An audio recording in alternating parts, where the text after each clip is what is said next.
सारण जिले से रसूलपुर थाना क्षेत्र में 17 जुलाई 2024 को हुए दर्दनाक 13 हत्याकांड के दोनों दोषियों को आजीवन कारावास और 25-25 हजार रुपए के जुर्माने की सजा सुनाई गई है। ये नए कानून के तहत जघन्य अपराध में सजा का ये पहला मामला है।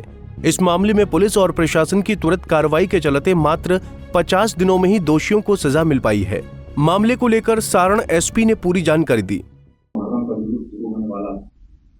और ऐसे में करीब 2 बजे के लगभग ये सूचना मिली डायल 112 के माध्यम से कि एक घर में कई व्यक्तियों का मर्डर कर दिया गया। सूचना को इसको तत्काल रसूलपुर थाना के टीम को भेज करके हम लोगों ने सत्यापित करवाया था। पता चला कि वहाँ पर 3 हत्याएं हुई हैं। निशंक तरीके से चाकू घूमकर एक पिता और उसकी 2 नाबालिग पुत्रियों की हत्या कर दी गई थी और उसकी मां किसी तरह बच करके बाहर निकलने में सफल हुई थी। उसी ने शोर मचाया था, जिसके बिना पर हम लोग वहां पहुंचे और 1 घंटे के अंदर हम लोगों ने आरोपियों की शिनाख्त करके उसके घर से उसे बरामद किया। और ये सब जो प्रक्रिया चल रही थी तो हमारे दिमाग में ये था कि हमें इसमें इतनी बड़ी घटना हुई है, उतनी ही बड़ी अच्छे तरीके से इसमें सजा दिलानी। सजा दिलाने के लिए जो नए कानून हैं उसके हिसाब से हम लोग उसमें लगातार वैज्ञानिक तरीके से अनुसंधान और फोटोग्राफी वीडियोग्राफी जो मैंडेटरी हो चुकी है बीएनएस और बीएनएसएस में, उसका हम लोगों ने अनुपालन किया। 1 घंटे में हम लोगों ने अरेस्टिंग करवाई और आरोपी जो है वो अपने कपड़े जला रहा। जब उसे पकड़ा गया तो वो शर्ट जला चुका था और जीन्स को जला रहा था। इन प्रोसेस जब उसको हम लोग ने जब्त किया तो उसने फूल के सीधे उसके हाथ पैर पर खून के सीधे थे। उसके हाथ में घाव था, काफी का ताजा घाव। फिर जब उससे पूछा गया तो उसने अपने साथी का नाम बताया, उसको भी हम लोगों ने पकड़ा और उसके बाद उनकी निशानदेही पर हम लोगों ने नजदीक के कुएं से वो हथियार भी बरामद कर दिए और इन सब प्रक्रिया की वीडियोग्राफी कराई गई। इन द मीनवाइल सभी बॉडीज की शिनाख्त करते हुए पंचनामा बनाते हुए हम लोगों ने एम्बुलेंस के माध्यम से उसे पोस्टमार्टम के लिए भेजा। डीएम साहब से रिक्वेस्ट कर करके इसमें पोस्टमार्टम मेडिकल बोर्ड का गठन करके हम लोगों ने करवाया और इसके बाद हम लोग डीआईजी सर्विस में वहाँ तत्कालीन डीआईजी साहब हम लोग जाकर के पीओ को हम लोगों ने देखा वहाँ विधि व्यवस्था की समस्या हो सकती थी। इसके लिए तत्काल वहाँ पर हम लोग ने फोर्स लगाया और फॉरेंसिक एक्सपर्ट को भी बुलाया गया। फॉरेंसिक एक्सपर्ट ने उसके हाथ से पैर से खून के जो छींटे उसकी सैंपलिंग करी और उसका डीएनए टेस्ट के लिए हम लोगों ने भेजा।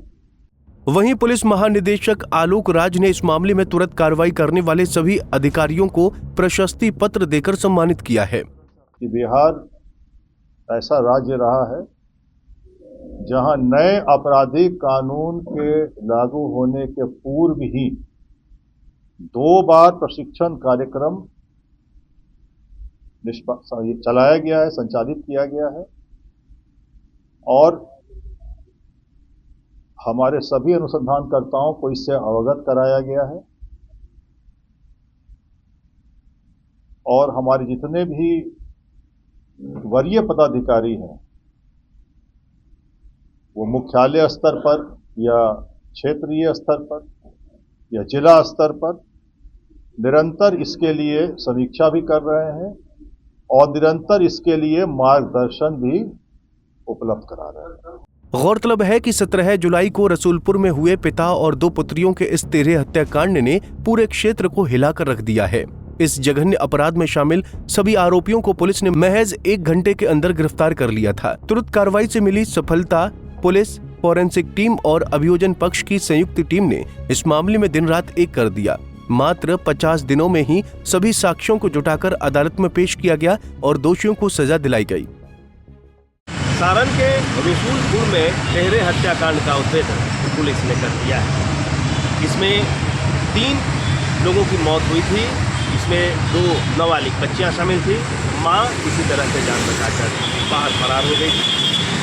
नए कानून के तहत यह पूरे भारत में पहला मामला है जो महज 50 दिनों में पुलिस ने हत्यारों को गिरफ्तार कर उसे जेल भेजने का काम किया है। खासतौर पर देखा जाए कि इस केस के उद्भेदन में जो भी अधिकारी शामिल थे आज पुलिस मुख्यालय में एडीजी डीजीपी आलोक राज ने उनको सम्मानित भी किया और 25-25 हज़ार रुपये की राशि भी दी गई। अब देखने वाली बात है कि नए कानून के तहत स्पीडी ट्रायल लेकर के महज 50 दिनों में उम्र कैद की सज़ा सुनाई गई है। 25-25 हज़ार रुपये का जुर्माना भी है और इस तरह का ये पहला मामला है भारत में जो कि इस कड़े कानून के बाद इन लोगों को 50 दिन में गिरफ्तार किया गया है। और अब जो है आगे इस तरह के मामले आते हैं। जो भी हत्या का मामला है, ये हत्या का पहला मामला है जिसमें इस तरह से नए कानून के उनको सजा दी गई है। आने वाले समय में देखना होगा कि नए कानून के बाद अपराधी डरते हैं कि हत्या के अंजाम देते रहेंगे। बड़ा सवाल है। पटना से पंजाब टीवी के लिए संजीव की रिपोर्ट। हमसे जुड़े रहने के लिए हमारे YouTube चैनल को सब्सक्राइब करें और नई वीडियो की नोटिफिकेशन के लिए बेल आइकॉन को दबाएं। अगर आप ये वीडियो Facebook पर देख रहे हैं तो लाइक जरूर करें और ज्यादा से ज्यादा शेयर करें। धन्यवाद।